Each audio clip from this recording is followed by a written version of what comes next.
Hey guys, welcome back to another Dragonheir Silent Gods video. Today I'm going to be talking to you about, in my opinion, the best 20 epics in Dragonheir.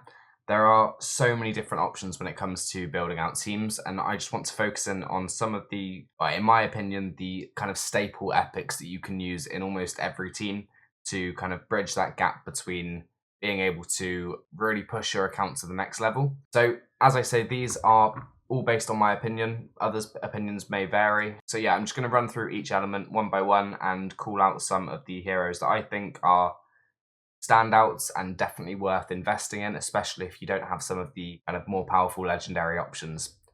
So first of all, in fire, so what we'll look at first is one of the new burn heroes. So that's Arases. So I haven't personally invested in and tried him. However, the reason for that is I have the exclusive legendary Ashetius, and Arases is effectively a epic version of that hero. So he's got a very similar kit where he's dealing damage, obviously with burns. He's placing burns on his ultimate skill, but he also dispels the he places burns with his passive skill.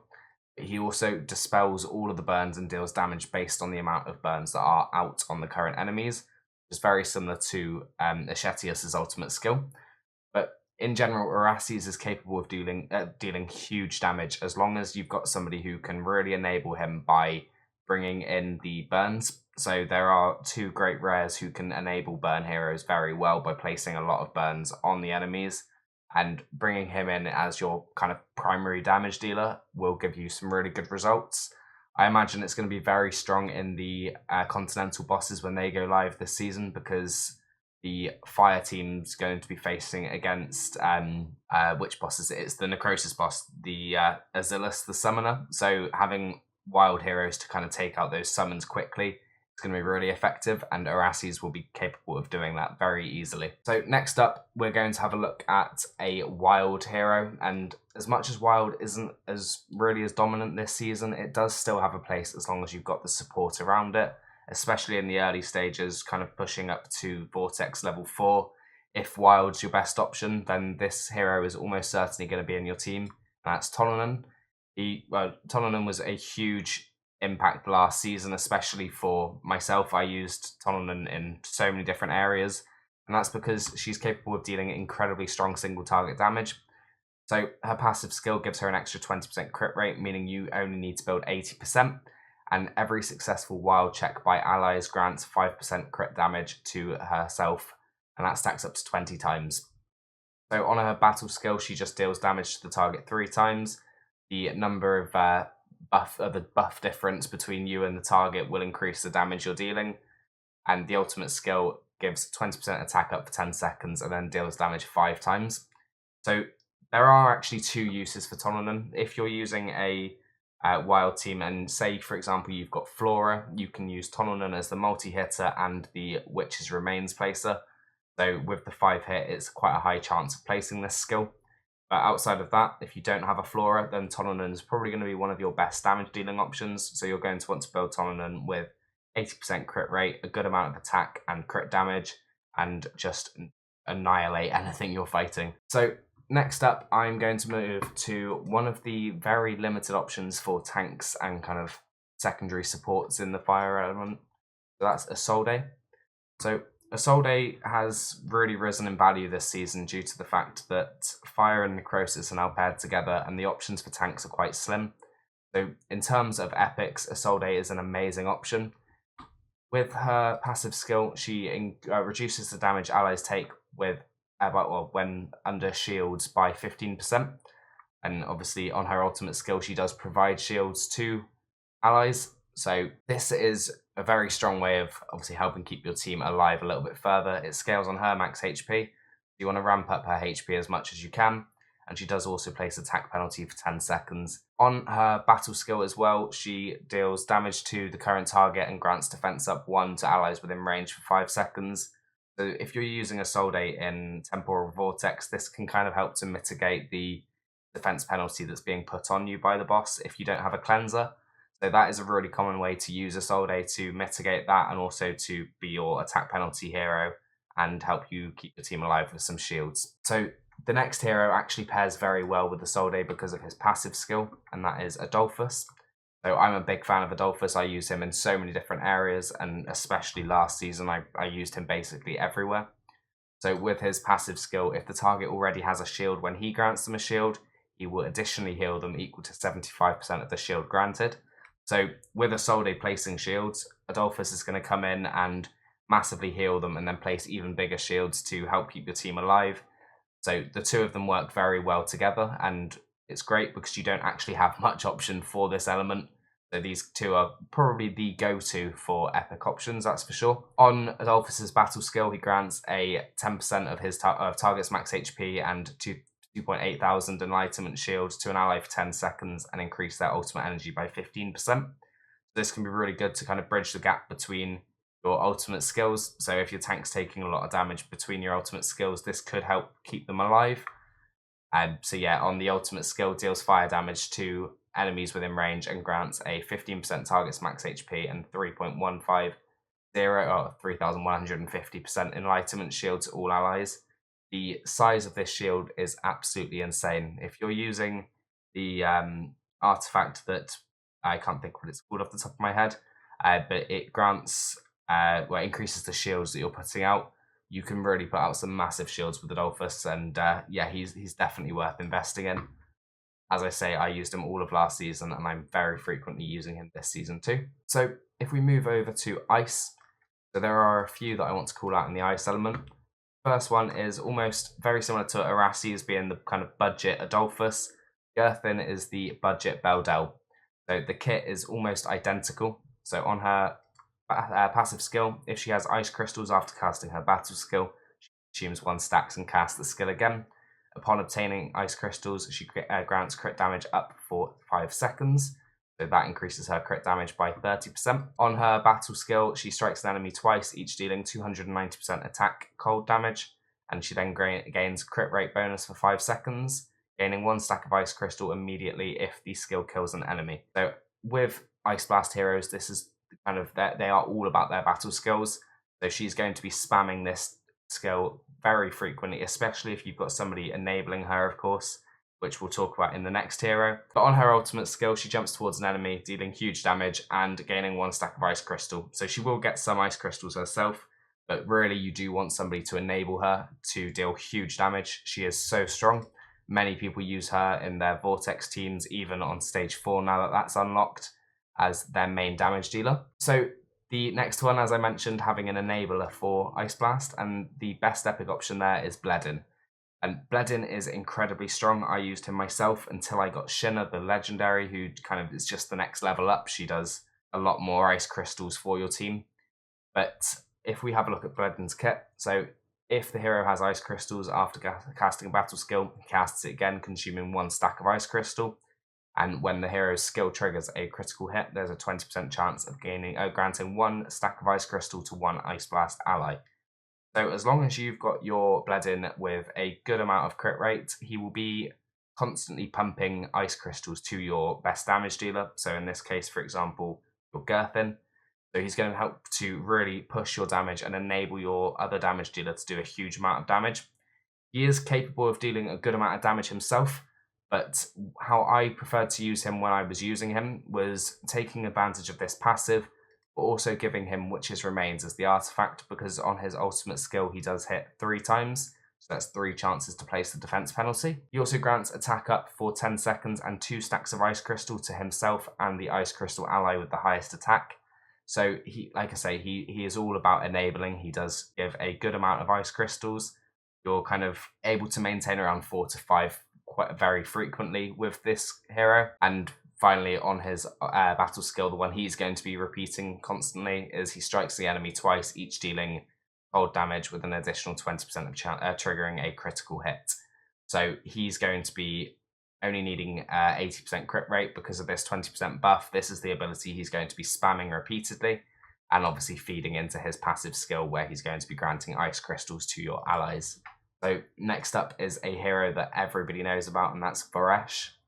So Varesh is a bit of everything really. Unsure is capable of dealing huge amount of AoE damage with this ultimate skill, dealing damage 3 times to all enemies with a 75% chance of inflicting buff prohibition for 10 seconds. Also, the battle skill deals damage to an enemy 3 times. On dealing damage, has a 50% chance of dispelling one buff from them. So if a buff gets through from that buff prohibition, don't worry, because Varesh will take care of that just after. And on the passive skill, heals the ally with the lowest current HP by 70% attack when dealing damage. So this effect will only trigger once when dealing damage to multiple targets. But with the ultimate skill and the battle skill, they're both hitting 3 times. So Varesh is very frequently healing your team. So as long as you can ramp up their attack a huge amount, you will be getting a good amount of healing. It's not really enough to be considered a main healer, but Varesh does do a good amount to either work as a secondary supporting healer or also to cover you as your main healer in areas where you perhaps don't need as much healing as a outright healer. So Varesh is an amazing hero, so good in Goblin to make sure you're hitting all of those goblins, whether that be to actually deal damage to them or just to place debuffs to enable somebody like Sigrid to then go in and nuke them. I know a lot of people are aware how strong Varesh is. We do always say it's basically a legendary hero in an epic skin, but yeah, it really can't be undervalued how strong that ultimate skill is, being able to hit everybody on the map. So next up, if we have a look at the Necrosis faction element, So I've got 3 listed here, and I don't have the first one, and that's Questa.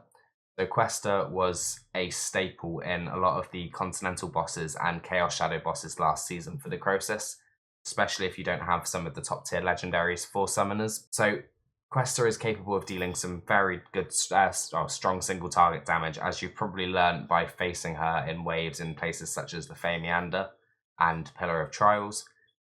Jump to the backline is capable of killing almost anybody, especially at the higher levels, and that remains true when you're using her yourself. So she does do a good amount of damage with 950% attack as the multiplier, which then steals 30% of the ultimate energy and heals herself by 475% of her attack. So helping keep her alive is fairly easy. In terms of her battle skill, she charges towards the enemy with the lowest current HP, deals a good amount of damage to them, and inflicts attack penalty for 5 seconds. This is what made her so strong in the Continental bosses and the Chaos Shadows, and that's because the options for attack penalty was fairly limited. So having somebody who was able to A, stay alive, and B, deal a good amount of damage while also bringing a very valuable debuff was huge. So Questa was almost a guaranteed spot in anybody's teams going into these bosses, and I imagine will be this season too for anybody who's lucky enough to have her, which unfortunately seems to be most people for me. So on the passive skill, every time an enemy dies, it grants recovery over time to all allies for 10 seconds. So this is just to help keep your team alive. Very good in wave-based content, but obviously with Questa being single target, it's a little bit less important. She is very good for the arena though, and that passive skill will help to keep your team alive just that little bit longer to get you the win. Next up is Thea. So Thea is a very strong healer for your ranged heroes, but more importantly, if you're facing debuffs, Thea is the go-to option for controlling those. So on Thea's ultimate skill, she grants invisibility and debuff immunity to all ranged allies for 10 seconds, then deals damage with a 75% chance of inflicting heal prohibition. So as you can see, the initial recharge time on this skill is 9 seconds, and it's a 16-second recharge after that. With a 10-second cooldown, 10-second duration on the buffs, it's very easy to time this skill to go off at the right times throughout the fight to make sure that you're blocking the dangerous debuffs you're going to be encountering. This could be Grave of Rot. You can time this skill to block the poisons, the heal reduction, and the recharge speed penalty. So Thea is a really strong option if you need to deal with debuffs going forward. It's very annoying to fight in the arena as well. So her passive skill grants invisibility to the hero for 5 seconds whenever taking damage higher than 10% of the max HP. In addition, allies under invisibility do take 15% less damage. And finally, her battle skill heals the ally with the lowest current HP and allies with invisibility by 200% attack and 2000% enlightenment. Each ally can only be healed once per cast. So as long as you've got her with a good amount of enlightenment and obviously a good amount of invisibilities out on your team, which if you're using ranged heroes, you will have a good amount of this, then Thea can actually provide quite a large amount of healing on top of her debuff management. So next up, we're going to look at Zaloth. So just like Varesh, a lot of people refer to Zaloth as a kind of pseudo-legendary, and realistically, I agree. So Zaloff does a good amount of damage, and it's all AoE damage as well, but he also brings a huge amount of control, and just like Varesh, provides healing based on his attack and the damage he's doing. So as you can see here, he summons a prison at the designated location for 5 seconds, dealing necrotic damage to enemies within range every 1 second for the duration of the prism, with a 35% chance of inflicting fear on enemies for 5 seconds. Heals all allies by 30% of his attack in the meantime. Each enemy hit by this skill increases the healing by 15%. So this does provide a good amount of control, a good amount of damage, and a good amount of healing. Makes Zaloff a very good contender for the Witch's Remains artifact too, because of this hitting so many times. You are very likely to land defense penalty on all of the enemies you're facing. So on his battle skill, it deals 380% attack necrotic damage to enemies within range and has a 75% chance of inflicting recharging speed penalty. Once again, back to the control aspect, Zaloff does, as I say, provide a lot of control for enemies. And finally, on the passive skill, every 4th basic attack heals the ally with the lowest current HP by 300% attack, with a 100% chance of inflicting silence on an enemy for 5 seconds. This all kind of plays into the kind of backup support / damage dealer / control option. So Zaloff is a really versatile hero and definitely worth investing in. So next up, we're going to go over to Radiance, and it's almost a no-brainer who I'm going to pick as my first hero here, and that is Garius. So Garius is effectively a legendary hero. He's one of the best tanks in the game, especially if you've got the legendary artifact that's going to provide shields based on his overhealing. So that artifact in itself is basically an exclusive artifact for Garius. It makes him that strong. So his passive skill is whenever taking damage, he has a 50% chance to gain 1 stack of defense up permanently. That is undispellable and can be stacked up to 20 times. So as you can see, each stack is 2%, so you can get a huge amount of defense extra on your Garius, which comes into play in a minute when we look at his ultimate skill, provides a huge boost. So his battle skill deals damage to an enemy with a 100% chance to knock up the target, and then grants hit recovery to the hero for 10 seconds. So you're not actually building with your Garius with accuracy very frequently, so the likelihood of knocking up your enemies is relatively slim. But if it does happen, it's kind of just an added bonus, and it kind of alleviates some damage from you and some pressure from your team for a few seconds. Next up, the ultimate skill. Now this is where the passive comes into play, because it dispels all debuffs from Garius himself and heals all allies by 600% of his defense. So the more defense you're ramping up on your Garius, the more AoE healing for your whole team you're going to be providing. My Garius actually out-heals my fully skilled Jillian in almost all content, and obviously she is an outright healer, so it's quite crazy. But Garius is truly one of the best epics, if not arguably kind of top 2, top 3 epics in the game. So definitely, if you've got a Garius, you should be investing in them. And if you're lucky enough to have some legendary artifacts, make sure you're picking up that staff to provide the shields when he's healing as well. So next up is one who's potentially not actually that strong, but given the amount of utility she can bring, it is a very good option if you don't have some of the better legendary heroes, and that's Catherine. So Catherine is effectively a healer option for you, especially if you don't have somebody like Jillian. So Catherine's passive skill is whenever the ally's HP is fully restored, 50% of the overflowing healing from the hero is converted into a shield. Battle skill heals the ally with the lowest current HP by 15% of their max HP and 2,500% of her enlightenment, and grants them defense up to for 5 seconds. So this can help to keep your tanks alive or potentially a squishy damage dealer who you've got in your team. But it's just a nice little top-up heal. But her ultimate skill, here we go, so it heals all allies within range by 10% of their max HP and 2,500% of her enlightenment, and then grants them debuff immunity for 10 seconds. So Catherine is a great option for Vortex if you are limited on options, because the debuff immunity will allow you to block the defense penalty from the boss. Unfortunately, the way this works is obviously she's going to be healing before that damage goes into your team when it applies defense penalty, as you're going to want to make sure you can block the debuff. But as long as you kind of work your skill timings around that, you should be able to get away with not healing directly before the ultimate skill, especially if you've got attack penalty, and even more so, especially without that defense penalty on your team. So she's a really good budget option and very strong in a lot of dungeons. So if you're looking for a healer for your team, or kind of building a Continental Boss's team where you're running out of options, then Catherine is definitely worth investing in. Next up, I'm going to include one of the rally heroes who is potentially the best epic enabler. So if you don't have the legendary options like Lauren Thiel to kind of boost your rally team and give them a lot of rally buffs, then you're very limited on who else to bring. And Alvis is a great option here. So Alvis's passive skill is whenever he's carrying no rally, the hero will when carrying no rally, the hero will duplicate rally if any ally on the battlefield gains rally. So he's going to be getting himself rally every time somebody else does if he doesn't already have it. His battle skill deals damage to enemies within range with a 40% chance of granting rally to the ally with the highest attack for 10 seconds. So obviously this falls into enabling the other rally heroes to deal good amounts of damage. And on his ultimate skill, grants 15% attack up, crit rate bonus, and crit damage up to an ally for 10 seconds. If the hero is under rally when casting this, it consumes the rally and grants the above buffs to another ally under rally.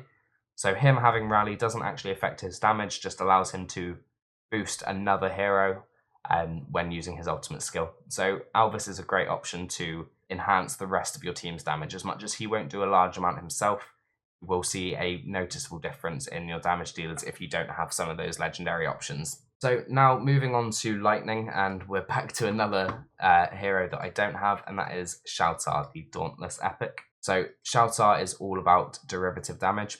So if we first off look at his passive skill here, basic attacks have a 30% chance of releasing Chain Lightning to deal derivative damage to enemies. Each lightning chain can bounce 4 times among enemies at most. His battle skill grants a lightning shield and a 15% attack up to an ally for 4 seconds. The lightning shield deals derivative damage to nearby enemies every 0.8 seconds. And finally, the ultimate skill, this is really where his huge damage comes in. Enhances all allies with lightning force, granting them Blessings of Thunder for 15 seconds. When launching basic attacks, all allies with Blessings of Thunder will have a 30% chance of summoning a lightning strike on the enemy, dealing derivative damage. Dauntless heroes have a double chance of triggering this effect, so a 60% chance of lightning striking your enemy. The frequency in which Dauntless heroes actually attack, obviously with this being basic attacks, all Dauntless skills are triggered as basic attacks.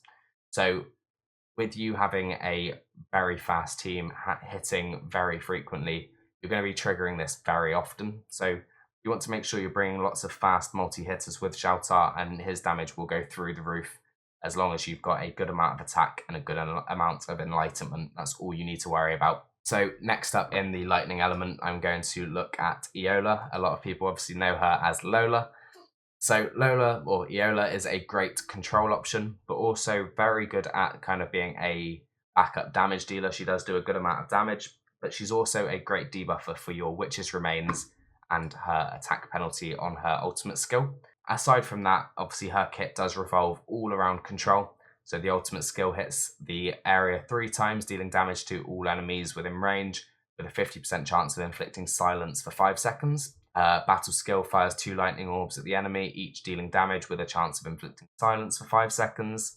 And this is where that silence comes into play, because on her passive skill, whenever she's attacking enemies under silence, there's a 40% chance to change that into a stun debuff for 5 seconds. She is able to really lock out the enemy team. I didn't have her last season, but this season I intend on using her a lot in Famiander because her control is just so strong, and it kind of allows you to take that pressure off your team while you work through either getting your ultimate skills back to deal with other things or just outright killing the enemies. So yeah, she is an amazing hero. I'm so glad I pulled her this season. Next up is Nathaniel. So we've obviously spoken about Adolphus being an enlightenment shield-based hero, and Nathaniel is the lightning version of that. So he deals damage to enemies within range and grants a enlightenment and HP-based shield, as well as defense up to allies for 10 seconds. Each enemy hit by this skill, the shield will be increased by 10%. On his battle skill, he dispels 1 debuff from allies within range and grants them with 1 stack of recovery over time for 5 seconds. So this can be really good if you're using him for Vortex, for example. Having somebody to cleanse that defense penalty, but also grant some healing is really strong. And obviously he's also granting shields and defense up from his ultimate as well. On his passive skill, whenever a buff expires or is dispelled from any target on the field, heals the ally with the lowest current HP by 5% of their max HP. That effect can only be triggered every 1 second. realistically it's going to be triggering very frequently. He is capable of dealing a good amount of healing, but also the shields are going to be really strong for helping you to survive. Nathaniel is a really good option for Vortex, and as well as that, very good for any general content where you're using a lightning or poison team.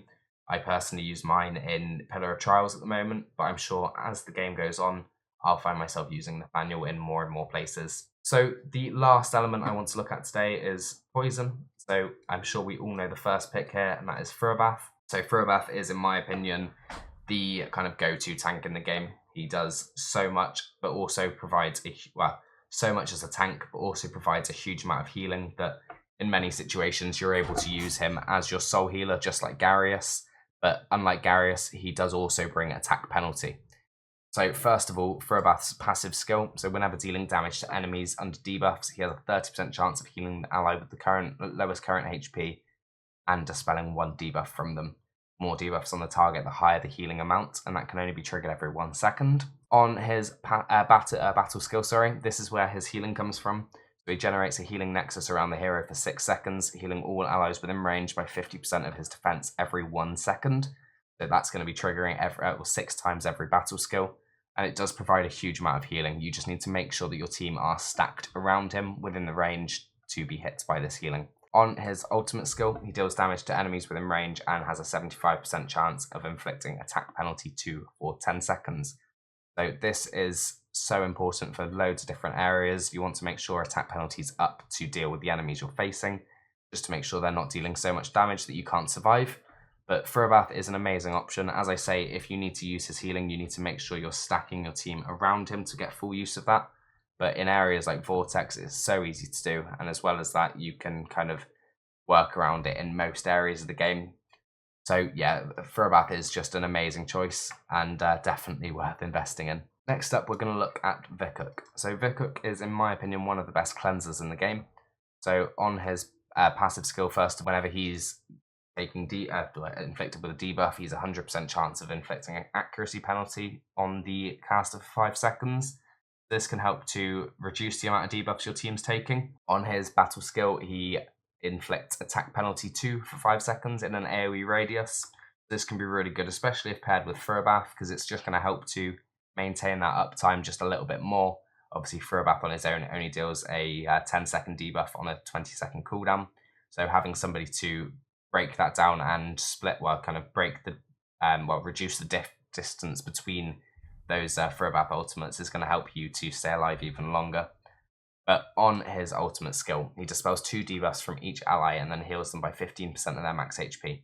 For each debuff successfully dispelled on an ally, the healing on that ally is increased by 25%. Vikuk is absolutely incredible for debuff management. So if you're in an area like Grave of Rot where you're taking 2 to 3 debuffs through each rotation, having somebody like Vikuk who can completely cleanse them is so strong. And I mean, I've used him in so many different areas. I will be building him out for the continental bosses.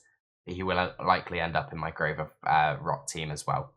So yeah, Vikuk is a really strong option. As much as his healing isn't the strongest, his debuff utility is just second to none. So the last epic I'm going to mention today is, I feel like I should bring a poison hero into this, and I'm going to go with Corrin. So Corrin is a really good hero when it comes to stacking a lot of poisons on the target.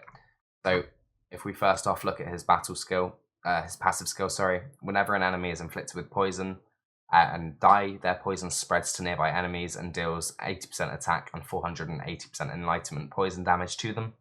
This isn't necessarily relevant in boss scenarios, but it can be useful in lots of different areas. His battle skill launches 3 venomous attacks on the nearest enemy, dealing damage, and has a 75% chance of inflicting poison for 15 seconds each time. Obviously, that's on a 10-second recharge and a 15-second poison, so over time you are going to be stacking a large amount of poisons from this skill. On his ultimate skill, though, he refreshes the duration of poisons on one enemy and then triggers a poison explosion 1 time and spreads their poison to nearby enemies, dealing attack and enlightenment damage. So when you trigger poison explosion, you remove one tick of the poisons, but because he's refreshing the duration of them, you are maintaining those poisons still. So Corrin is able to, as I say, put out a large amount of poisons, but also maintain a large amount of poisons without costing your team too much damage. So yeah, he's a really good epic. I'm intending on using him in the continental bosses this season. So I'll do videos on those as they come out, and we'll kind of see how he gets on. But yeah, I'm a big fan of Corrin, and I'm excited to give him a try. So I wanted to just call out one as the final 20th epic from this video. So that is all for this video today, guys. I hope it has kind of provided you some insight into different options that you can build going into the second month of Season 2 for the continental bosses. Obviously, a lot of these heroes are just as strong from Season 1, but there are some new ones thrown in, and others who have seen a little bit of a value surge. So thank you very much for watching the video today, and yeah, I'll see you in the next one.